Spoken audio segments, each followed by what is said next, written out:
NSCL brokers के लिए set की तरफ से सेटलमेंट स्कीम का सुझाव आया है। ये मामला काफी समय से फंसा हुआ है।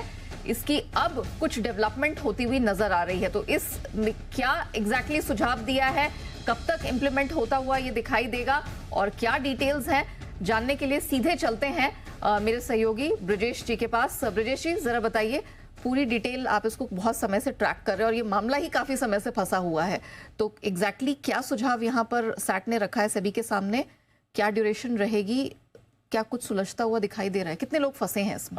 बिल्कुल नेहा, अगर देखें तो इस मामले में सेबी ने 302 लोगों के खिलाफ नोटिस इशू किए थे कि क्यों नहीं उनका लाइसेंस रद्द कर दिया जाए या उनका लाइसेंस सस्पेंड कर दिया जाए। तो ये काफ़ी सारा मामला जो था, जो कि सेबी के पास भी बहुत सारा काम बढ़ रहा था इस चीज़ का, और सैट में भी सारी चीज़ें जा करके चैलेंज हो रही थी जो भी सेबी ऑर्डर पास कर रहा था। तो इस मामले में आज सैट ने सेबी को ये सुझाव दिया है कि वो 3 महीने के भीतर एक सेटलमेंट की स्कीम लाने पर विचार करे, जहां पर इस तरह के मामलों को निपटाने पर विचार किया जाए। और सेबी ने इस मामले में दरअसल पिछले हफ्ते जब सुनवाई हुई थी तो सेबी ने कहा था कि उनको 8 हफ्ते का वक्त चाहिए ऐसी किसी स्कीम पर विचार करने के लिए। हालांकि तब सैट ने एक ओरल ऑर्डर के तहत इस तरह का सुझाव दिया था, लेकिन आज रिटन ऑर्डर में यह सुझाव दिया गया है कि वो इस तरह की स्कीम पर विचार करें। सेबी के जो रेगुलेशंस हैं, सेटलमेंट रेगुलेशंस, उसमें इस तरह का प्रावधान है कि ऐसे मामले सुलझाए जा सकते हैं। फिर भी अगर किसी भी तरह से कोई कानूनी पेचीदगी फंसती है या ज़्यादा वक्त लगता है तो इस मामले में कुल मिलाकर 8 हफ्ते के बदले सैट ने 3 महीने का वक्त जो है वो सेबी को दे दिया है।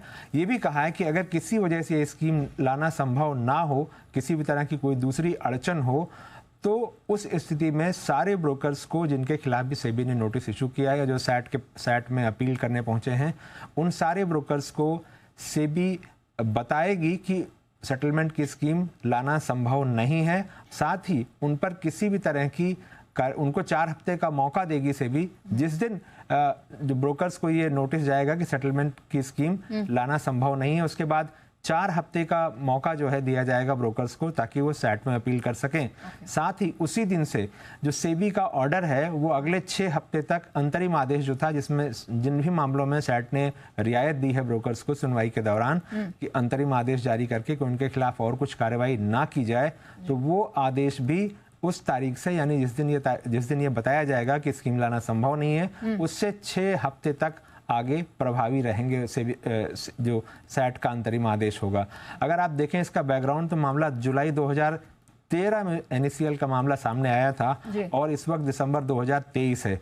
करीब 10 साल बीत चुके हैं और आज भी जो है मामले बहुत सारे चल रहे हैं। कुछ मामले हाई कोर्ट में भी पहुंचे थे, कुछ सैट में तो चल ही रहे हैं। सेबी का एक बहुत बड़ा वर्कफोर्स इस मामले में लगा हुआ है सुलझाने में, तो काफ़ी वक्त जो है इसमें जा रहा था और रिसोर्स भी जा रहे थे।